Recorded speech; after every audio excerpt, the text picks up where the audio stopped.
Euphoria is a game equally likely to induce instinctive disgust as it is morbid curiosity upon viewing its VNDB tags. Yes, the scat filter is relevant. No, it doesn't make much of a difference. Despite the split between these two reactions, Euphoria's reception isn't particularly polarized. In fact, the game is fairly well regarded by those who persevered or indulged through the experience.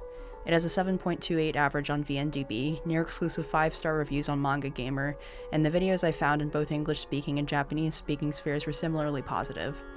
What stood out to me was that the game was praised on the strength of its narrative, indicating that its extreme content and grim premise served a purpose beyond shock value or fetish content. Developer comments similarly point to a narrative ambitions in undertaking this project, and the risk they faced in telling the story. Several games have garnered critical attention over recent years for being deliberately unpleasant to experience and/or including graphic sexual violence, and Euphoria seems similarly ripe for analysis in this regard. Why does it include this content? What did its creative staff want to express so badly that they incurred the risk that comes with making games like this?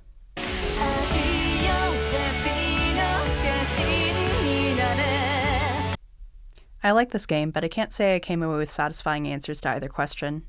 Ultimately, I don't feel like this game's conclusion lived up to its premise.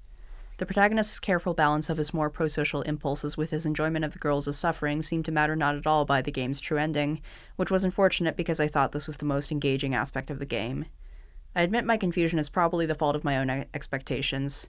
I read the premise and thought the game's cruelty towards its heroines, including some of the scat-related content, had a lot in common with the movie Salo or the 120 Days of Sodom.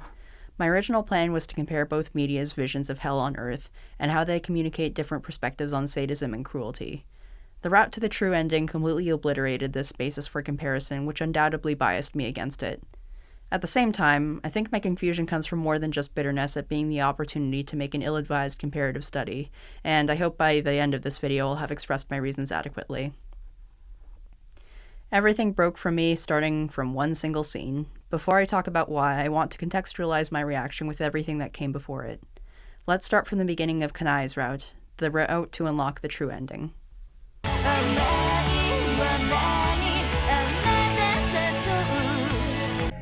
Our protagonist Keisuke wakes up in an empty white room with no knowledge of where he is or how he got here. He quickly meets up with the other kidnappees. None of them seem to have any idea what's going on, and they've all been outfitted with strange mechanical collars. Keisuke at least knows some of his fellow captives. Kanai Hokare is his best friend. He's in a club with resident moe blob Rika Makiba. Miyako Ando is his classroom's representative, and Natsuki Aoi is his English teacher. Rene Byakuya and Nemu Manaka are unfamiliar, known only to Keisuke by their mysterious reputations. They have little time to regroup before a mechanical voice informs them of their situation. They've all been brought together to participate in a game. The goal of the game is to unlock 5 doors to escape to the surface. To this end, the players are designated either Unlocker or Keyhole. As the only one with XY chromosomes, Keisuke is the only Unlocker, and all of the girls are Keyholes. Each round of unlocking starts with the Unlocker choosing a keyhole, upon which the two enter into a dedicated unlocking room. The Unlocker must use the provided object on one of the keyhole's holes, according to the specified conditions, the voice explicitly naming their mouths, breast, vaginas, and buttocks. Most of the girls are understandably upset with this proposition. Miyako outright refuses to participate in a game where she must submit to rape and possible torture at the whims of the Unlocker. The mechanical voice, probably recognizing it needs to make the stakes clear, initiates the punishment protocol for non-compliance. The room goes black for an instant. When the lights come back on, Miyako reappears trapped in an electric chair on the opposite side of a wall. What follows is...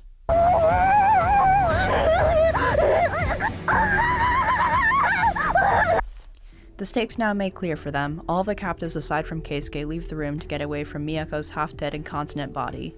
It's here where we're probably introduced to Keisuke's character. After witnessing Miyako's torture and viewing the indignity of her current state, Keisuke is unmistakably aroused. Unfortunately for him, he is discovered by Nemu in this state. Nemu isn't disturbed by Keisuke's perversion and immediately turns to exploit this knowledge. She muses about how the others would react if he knew he was getting off on Miyako's torture. She concludes with a threat. Either Keisuke will choose Kanai as the keyhole, or she will tell her about Keisuke's hidden nature. Kanai being the one that Keisuke most wants to keep his sadistic side hidden from, in order to protect the pure nature of their bond. The two are interrupted by Kanaya walking in, and they head to the main room. With the premise, stakes, and antagonists now established, let's talk more about Euphoria's cast. Even during its introductory phase, Euphoria has already done a lot of work to establish each of these characters and showcase their dynamic, which deepens throughout the torture game. This is an extremely tense situation for everyone, except Nemu and possibly Rine, which exacerbates everyone's personal flaws into failings that could demolish the fragile peace among the captives. This is most obvious with Rika, who some players might already dislike at this point. It's established that she's used to being spoiled by others for her cuteness, demonstrated when she asks for reassurance that Keisuke will never select her, oblivious, or perhaps apathetic, that this means someone else must be raped in her place. Rika is the first to ask for the limited resources among them, even when she does nothing to contribute. The game uses these flaws in an interesting way by making Rika an option for each round of the game.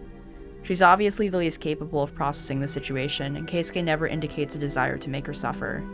But she's still an option. You can choose her. If you, the player, dislike Rika, if you, the player, want to punish Rika, then the game provides an outlet for those emotions. It feels immensely out of character for Keisuke to pick her, which arguably implicates the player in this decision. After all, why would you choose to rape and possibly torture the person the least capable of coping with it? Why else except to punish her? The other characters are less outwardly flawed, but still add additional complications to the group's dynamic. Natsuki is generally personable, but her lax teaching style prevents her from acting as an authority figure in the situation. Rine is reasonable but fairly blunt, which can upset the more normal members of the cast. The full extent of Rine's dysfunction is unclear without going through her route, which I don't think is particularly relevant to the true ending, so I won't discuss it. Kanai is probably the most helpful regarding group dynamics. She smooths over conflicts and usually looks after Rika. However, she's already under immense pressure, and her designated role as mediator and Rika's de facto guardian clearly wears on her. She wants to be kind, to be helpful, but she has to contend with her own limits as a person trapped in a life or death situation. It's this kindness that compels Keisuke's admiration, but it also makes him want to hurt her more than anyone else, a dilemma now fully tested by the game and Nemu's manipulations. Before the first round of the game can begin, the player is greeted with this screen prompting you to choose your keyhole. If you're following a guide, then this choice is simple. Pick the girl whose route you want to be on and pick that girl every time. But I think this is an interesting dilemma from Keisuke's and the first-time player's perspective. While most of the unlocking conditions aren't that extreme, Keisuke and the player have no way of knowing this, and are likely expecting the worst based on the opening torture scene. The opening in no uncertain terms tells you that you are selecting a girl to be raped.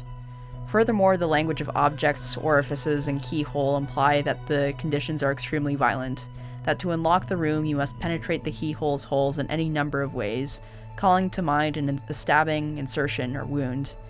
Putting yourself in Keisuke's position, if a person must be chosen, and they must based on what happened to Miyako, then it might as well be the one person who doesn't seem horrified at all by the situation. The one person who seems to be exploiting it from her own gain. It feels out of character for Keisuke to choose anyone else but Nemu. I want to pause to talk about how Nemu is presented. She's great. She's transparently horrible and immensely engaging because of it. She also helps the game obviate a common criticism towards Eroguro adjacent media, that we are always shown female suffering devoid of any female agency. Nemu, while seemingly at Keisuke's mercy, doesn't seem to suffer at all in this situation. In fact, she seems to be fully in control. If Keisuke chooses Nemu, he becomes consumed with the idea to make her submit to him. Keisuke loses the plot of trying to protect his friendship with Kanai because he gets so mad that Nemu keeps winning their encounters. Every moment when Keisuke thinks he's finally broken her and wonders if he's gone too far, Nemu gets right back up and laughs at him. At the same time, she occasionally behaves in ways that are incongruent with her haughty persona, seeming wistful, nostalgic, or genuinely frightened. But each of these occurrences are followed by a greater act of cruelty or an even louder laugh. Every moment of vulnerability feels like the setup to a joke at Keisuke's expense. Any interiority she may possess, she withholds from Keisuke, remaining inflexible to his whims. And the best part is that she never, ever cracks.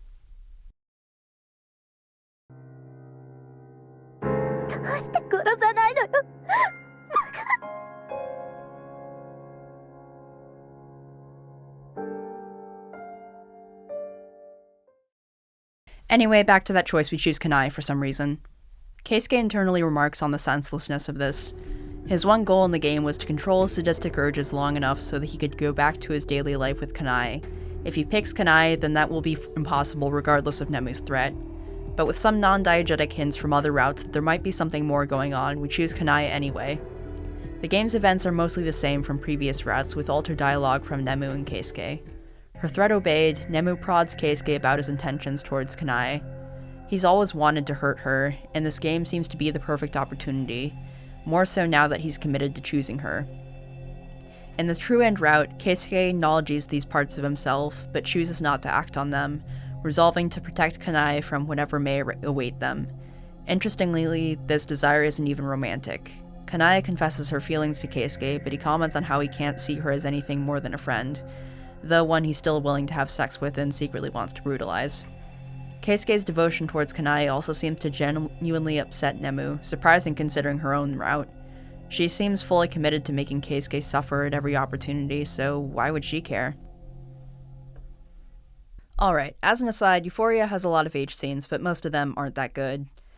The conditions for most rounds are generally vanilla, with the more extreme ones occurring towards the end of the game. Accordingly, there isn't much character progression between the first and last rounds. You're introduced to how a character reacts to losing their virginity, to a stranger, acquaintance, or friend, and how they react towards extreme sexual situations.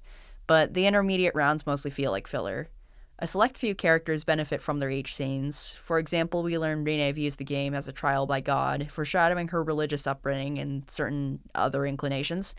Nemu's are easily the best written in terms of providing characterization, as each scene is framed by Keisuke as a contest between the two. Each round is a chance to make her submit, to push her too far and make her stop trying to manipulate him.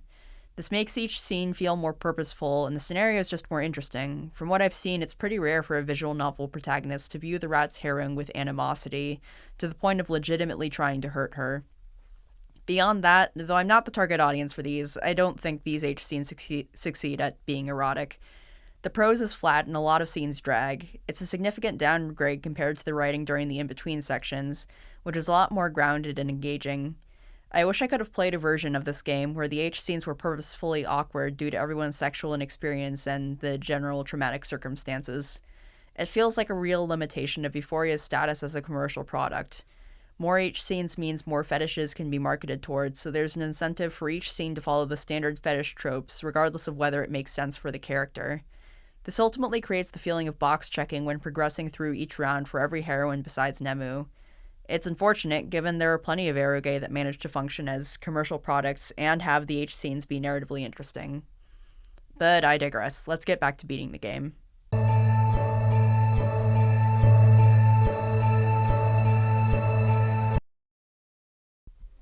After successfully unlocking all 5 doors, Keisuke is treated to a lightning round of sorts, where he must save all participants of the game by fulfilling a number of painful conditions. He fails to save Natsuki from drowning, prompting a monologue about the sadness he feels at her death while still finding her corpse beautiful. Next is Nemu, and Keisuke considers letting her die before jumping in on instinct. With Nemu's encouragement, Keisuke manages to free her from the knife-throwing machine, and she patches him up afterwards. The first time players will see Nemu acting personable to Keisuke. Fortunately, it's over quickly, and Keisuke is forced to begrudgingly rely on Nemu to save Rine and Kanai, Nemu acting characteristically amused at her classmates' near-death experiences. Rika is last, trapped in a human pressing machine, and someone must be beaten unconscious to stop Rika from being crushed. Keisuke hesitates until Nemu berates him, prompting him to beat her past the point of unconsciousness, until Kanai stops him. Nemu shrugs it off after waking up, and the captives rush to escape, having cleared every round. Everyone, even Nemu, is desperate to leave, straining against the final metal door barring their way to the outside.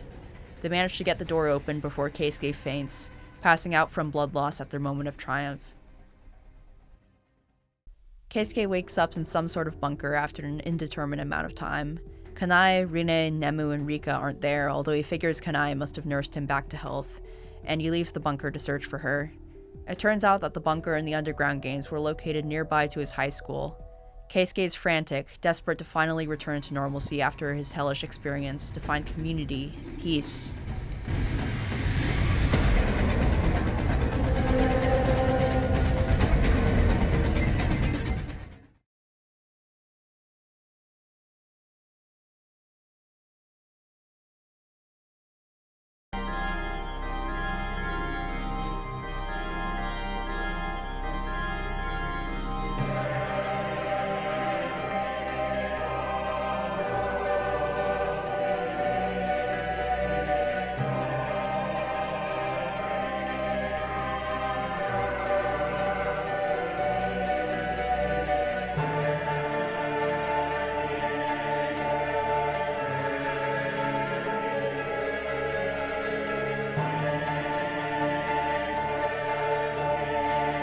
まだ見入ってい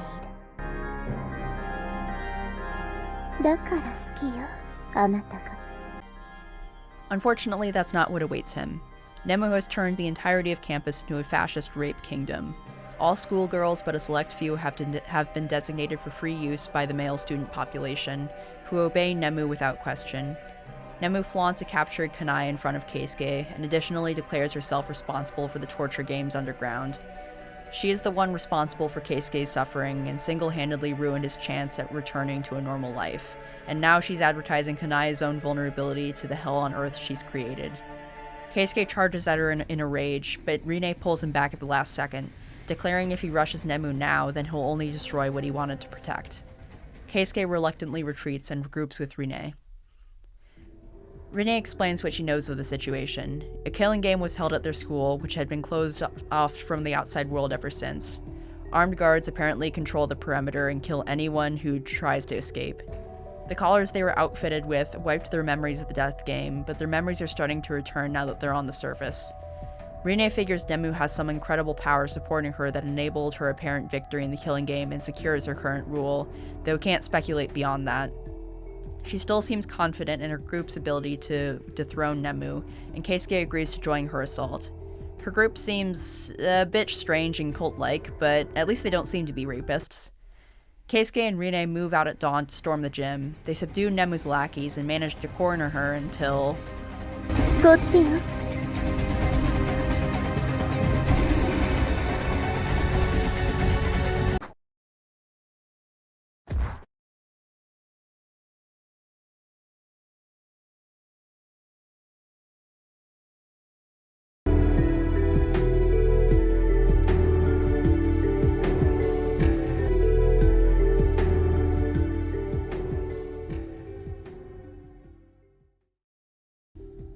With Rine's group defeated, all hope seems lost. Nemu captures Keisuke, who is now forced to obey her every word to secure Kanai's safety. Nemu forces Keisuke to return to the remains of Rine's group with their on-site spy, and he only has a few moments to regroup before a woman in black single-handedly incapacitates all of them. The movement against Nemu is gone. Nemu quickly sets out to torture Rine for her rebellion. Rika eagerly offers to help, only for Nemu to have her hooked to the torture device as well.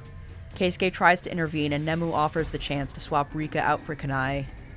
Keisuke relents, but Nemu doesn't let the issue drop. She forces Keisuke to say, explicitly, that he is agreeing to Rika being tortured instead of Kanai. This is one of my favorite moments in the VN for how cruel it is. Nemu refuses to let Keisuke tacitly abide her decision. He is forced to acknowledge that he could have prevented Rika's torture, but won't, because he values Kanai's life over hers. He is forced to be complicit rather than merely complacent. Rika lashes out at Keisuke, but can't escape her fate. If you're curious, the torture consists of Rina and Rika being forced to swallow each other's diarrhea. Welcome back, Scat Filter. This is probably the most extreme H scene in the game, but the ones that follow, especially if you pick the beast route, aren't much of a reprieve. Fun times. Keisuke's only moments of solace are when he's allowed to see Kanai, but the two can't hide how much a toll the situation is taking on them. They're both too drained and damaged to offer any comfort. No one is coming to rescue them. No one is coming to stop Nemu. All that seems left for them is a slow deterioration.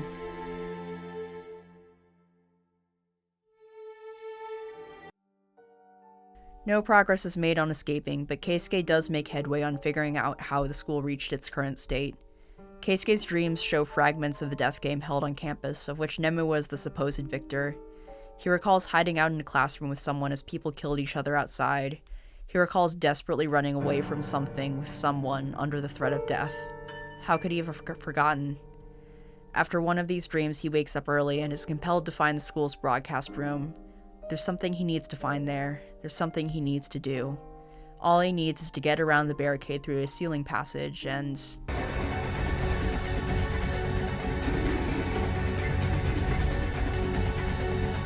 皆さん、こんにちは。人殺しゲームにようこそ。これは独裁者を決めるゲームです。独裁者になる資格は虐殺、拷問。それではグッドラック。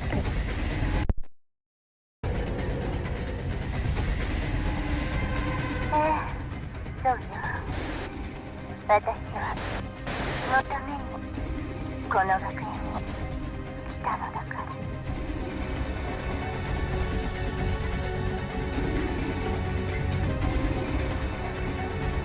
ら。いらっしゃい。そしてさようなら。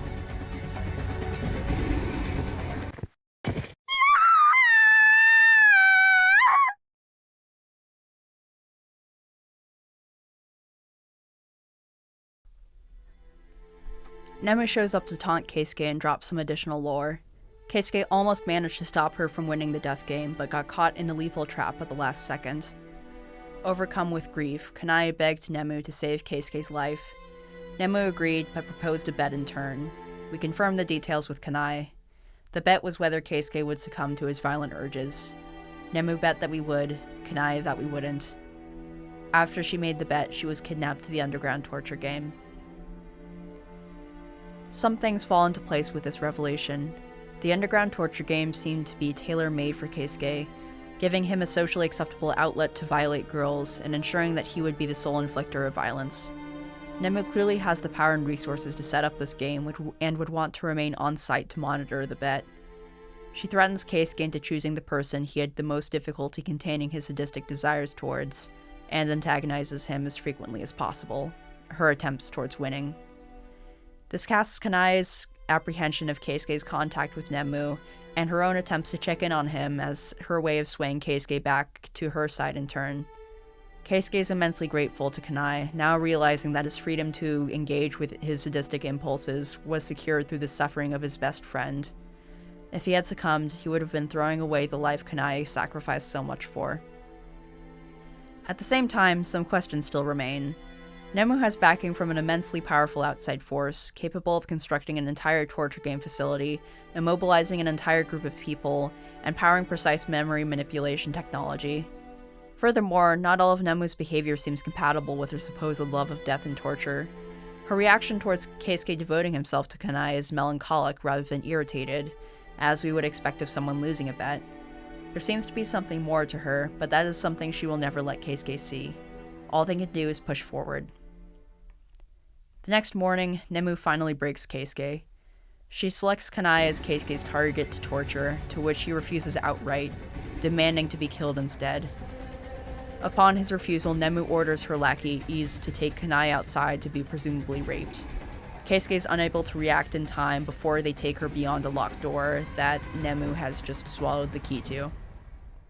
Incensed, and hearing Kanae's desperate cries beyond the door, Keisuke rushes Nemu with intent to kill. There is no room for hesitation or enjoyment. Keisuke strangles Nemu with lethal force, not to fulfill his sadistic desires, but because nothing less will do. Despite being overpowered, Nemu refuses to relent even as the oxygen and life leave her body. Just when Keisuke finally thinks she's had enough, she opens her mouth and...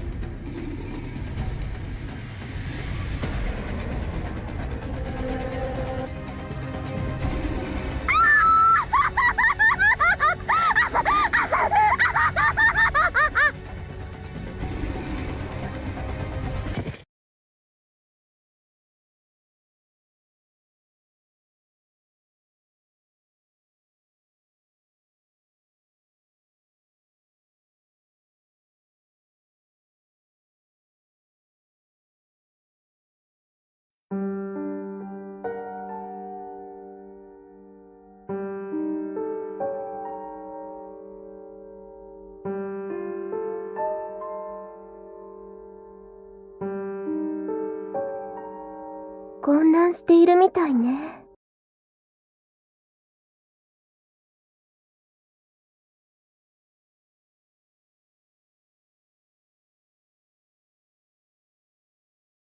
I'm back in the fucking building again! Alright, so what the hell is going on?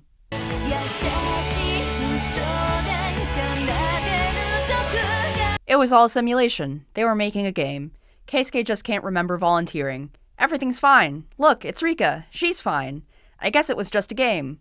Except no, that's stupid. Keisuke appropriately freaks out and makes a mad dash to the exit, only to be Wile E. Coyote'd back to the fucking building again because Kanai can just control all 5 of his senses at will through the power of science bullshit. Also, Kanai is evil now, and Keisuke can't process any of this. Again, what the hell is going on? Unfortunately, Euphoria committed to the simulation bit, which destroyed the basis for all the Salo comparisons I really wanted to make. Both pieces of media depict a fascist libertine state where certain individuals have a monopoly on violence, sexual and otherwise, and demonstrate how a society built on Sadian madness is destined for violent collapse. In Salo, the 4 gentlemen execute all of their sex slaves, and in Euphoria, Nemu directly threatens Kanai's life.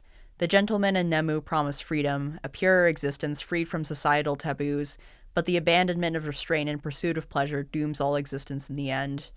In the absence of reciprocity in sexual and power relations, one side will inevitably destroy the other, preventing fulfillment from those relations. Keisuke achieving his desire of brutalizing a girl would make him momentarily happy, but he would destroy the person who granted it to him. He achieves this happiness in the beast ending, but he compromises with half measures, leaving the other girls alive and unbrutalized to perpetuate his means of pleasure. Nemu's goals are similarly futile. She can only escalate so far before she threatens Kanai's life directly and seals her own downfall. Just the same, the gentlemen conclude that the ultimate fulfillment of their desires involves destroying the people that granted it to them.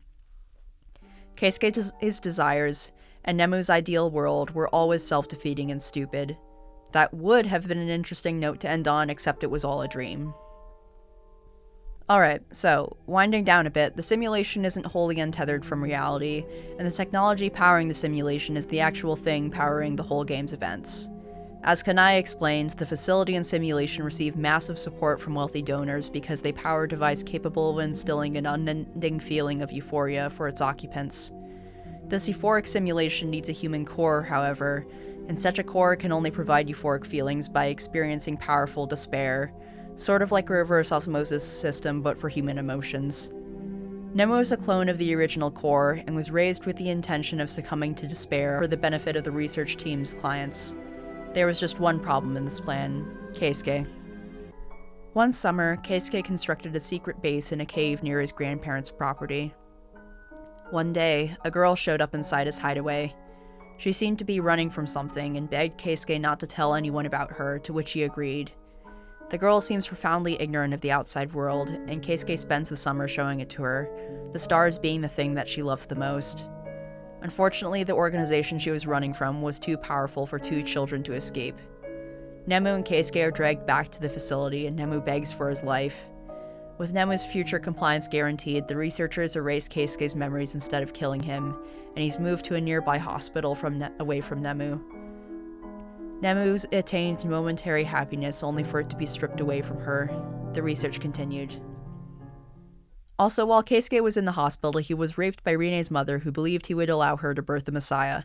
Also, Rine is the child of Keisuke and Rine's mother, who appears to be the same age as Keisuke due to accelerated aging technology deployed by the research team so they could grow her into replacement parts. Put a pin in this. We'll get to it.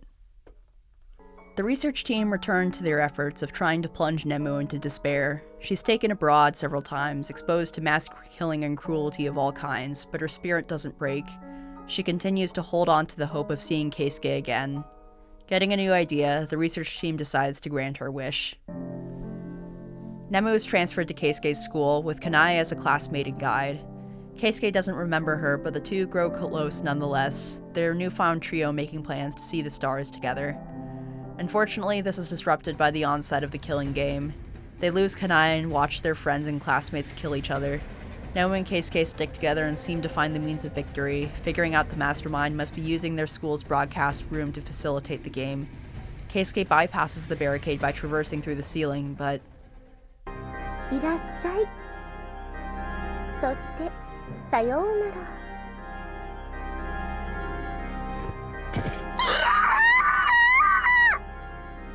The trap activated, Keisuke is fatally injured, and Nemu finally breaks down, screaming that she can't live in a world without Keisuke. Kanai gloats of having finally succeeded in the research team's mission where her parents failed. Rather than respond with hatred or fury, Nemu begs Kanai to save Keisuke's life. Kanai agrees, but proposes a bet in turn. To secure Keisuke's life, Nemu would be thrown into a simulation with him. She would have to make him hate her so much that he would kill her. If she succeeds, Kanae will return Keisuke to Nemu, and the two can live happily in another simulation while she's used to power the project. This is the truth behind the game. On the scale of reveals, I'd place this at a solid mediocre, namely due to the incongruity of Nemu's actions. I need to qualify that there is some foreshadowing for this reveal, and even supporting evidence addressing some of my confusion. As for foreshadowing, the suspiciously powerful nature of this technology prior to the reveal is commented on by several characters. The way that objects needed for the unlocking instantly appear before their eyes, how Miyako is instantly moved off-site to be tortured, how Nemu's agent can incapacitate dozens of people all on her own, the sheer power of the Force seemingly backing her, all of this is commented on as suspicious. Keisuke also brings up the existence of precise memory control technology in relation to the collars and mentions it's already in use to medical and military applications, foreshadowing its use for the entire simulation. Keisuke also discusses with some characters how the underground game is seemingly designed to be broadcast to an audience, but that audience doesn't seem to encompass the remaining students at school. In fact, the audience were the donors external to the simulation. We also get hints that there might be more to Nemu, and receive a pretty big hint at the end of her route. As for Nemu, she has every incentive to act as she does, to protect the one person who gave her any hope in the world. The research team's prior attempts at plunging her into despair would also seemingly give her some reference material for her to act as the way she does. And aside from Keisuke, everyone in the simulation probably wasn't real, so her victims are theoretical. However, I don't consider either of these sufficient to make this direction satisfying for reasons I'll now explain. The simulation helps give some plausibility to the game's events, but there's also just regular science bullshit in the real world, Rine, which makes me feel like the simulation element wasn't necessary. I can believe that a project like this would receive enough funding to set up a school full of students without families in order to hide the killing game, power the technology, and ensure development for its replacement parts. I can't believe that this would in any way justify Rine's creation. To the point, why is Rine here, and why was she created the way she was? Was the need for contrasting viewpoints so great that we have to insert a completely unrelated technology to the title drop Euphoria device? Could she not have just been our Catholic guilt representative? Was the need to check off an additional fetish box so great that we needed more science bullshit? It's hard for me to accept the foreshadowing of the simulation when equally implausible things happen in the rational explanation version of events. Returning to Nemu, while she has the incentive and even reference material to act as she does, nothing about the glimpses we get of her suggests she actually has the ability to do so. She's perpetually kind, shy, and pure-hearted towards Keisuke, and never expresses any rage or bitterness at her circumstances. To get across the difficulty I have in believing that she could have faked her entire in-simulation personality, let's take a look at all the times Nemu was really, really good at acting.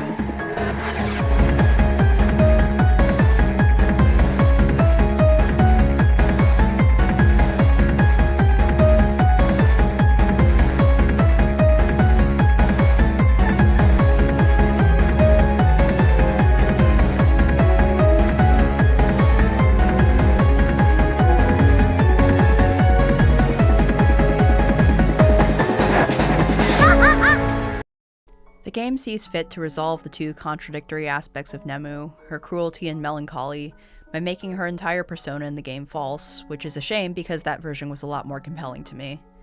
The Nemu we got to know was a complete fabrication, and we must now take in an entirely new character in her place. It's as if Nemu's status as the mascot or main heroine of the game prevents her from retaining her haughtiness, or anything else that would make her dislikable. The main heroine can't be irredeemable. The main heroine can't be cruel. As Keisuke breaks out of a simulated reality with Nemu, she asks if it's because of the things she's done, but she only ever acted to save Keisuke's life, and seemingly never hurt anyone else but him in the process. I would have found her more compelling if Nemu did nothing wrong, was a sarcastic aside and not literally true.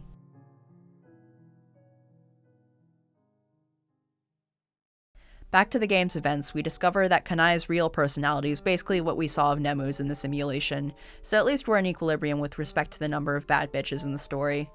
The content surrounding the real Kanae comprises most of what I like about the ending, and probably kept me liking the game overall. The game presents an inversion of the power relations showed in the underground game and in the school. In the former, Keisuke enjoyed an untouchable status, and could expect he would be the one dominating all the girls. Keisuke is at Nemu's mercy in the simulated school, but Nemu still has him dominate and violate others, and his physical safety was never really in question like Kanai's was. However, that's completely gone once you exit the simulation.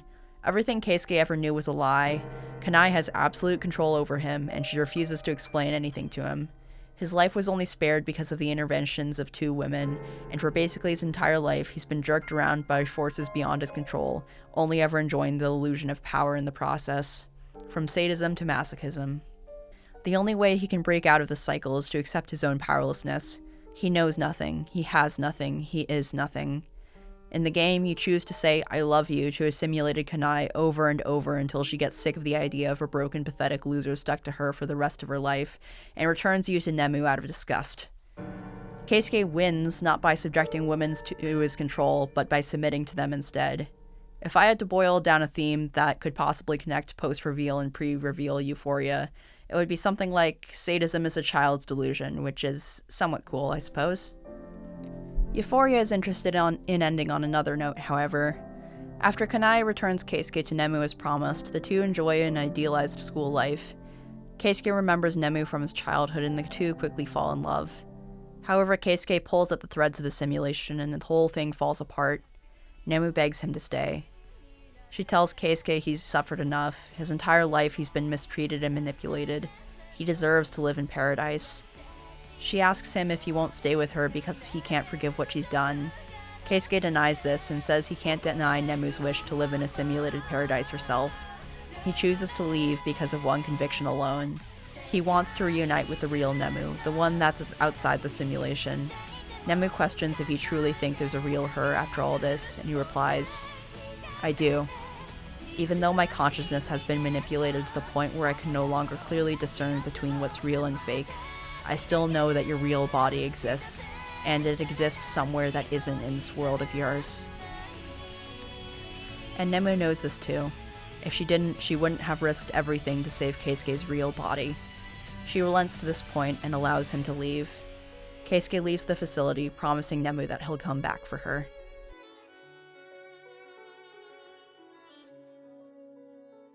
Based on the post-simulation content, Euphoria's main thematic ambition appears to be persevering through suffering to attain real physical happiness, and to not settle for a simulacra of it. As stated in the intro, I have trouble squaring this with everything established in the simulation. It's unclear to me whether Keisuke's latent sadism was ever part of his real personality, or if it was just entirely fabricated for the purposes of the bet. Maybe Kanai was throwing Nemu a bone.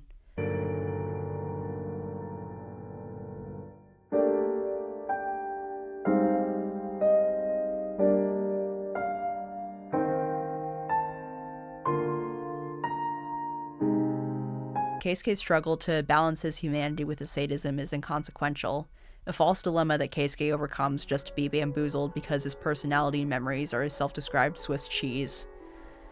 It also undermines the question of Nemu asking why Keisuke wants to return to the real world that has hurt him so much. Keisuke doesn't remember most of his past and was enjoying himself for much of the underground game. The dilemma rings hollow because Keisuke wasn't suffering, merely struggling against giving in to his true nature. In summary, the dilemma of Keisuke struggling against his sadism, and the dilemma of whether he will choose to persevere through suffering, have nothing to do with each other. This is why I have trouble with Euphoria in relation to its ending. It feels like either half invalidates the other. The remaining portion of the ending reminded me a lot of gore screaming shows, so I liked it a lot more than the prior sections. Keisuke meets up with Natsuki, who in reality was an on-site operative/mercenary for the research organization. She asks Keisuke if he wants revenge against the organization that destroyed his memories in his school, which he denies. He appropriately assesses that he has no chance of getting Nemu back in his current state, and adding extra goals beyond that would drastically reduce his chances of success. He recognizes that he knew nothing, he had nothing, and he is nothing compared to the organization that manipulated his consciousness at will. Instead of charging in impulsively, he seeks to better himself, asking to be trained by Natsuki, continuing the trend of the story's most powerful and plot-relevant characters being women. Natsuki tells Keisuke that Kanai betrayed the organization and ran away with Nemu. Keisuke can only speculate as to her motivations, but this effectively means that Nemu is away from their clutches and safe for the time being, due to Kanai's immense competency. This gives Keisuke enough time to conclude his training arc until he eventually picks up on a coded message from Kanai. He rushes towards her location and finds... Oh, thank God, she still hates us. I wasn't sure what I would have done if she didn't. Oh, but she's dying. No. Not sure what happened between her and Nemu, but I choose to believe Yuri was involved. Anyway, Kanai's gambit effectively gets the organization off Nemu's trail, since they now have an unknown third party in Keisuke to track down. Keisuke finds Nemu inside, who has apparently lost most of her memories due to the trauma she endured. Though she doesn't remember Keisuke, he quickly secures her trust, and the two set off towards a happier future. This concludes the true end.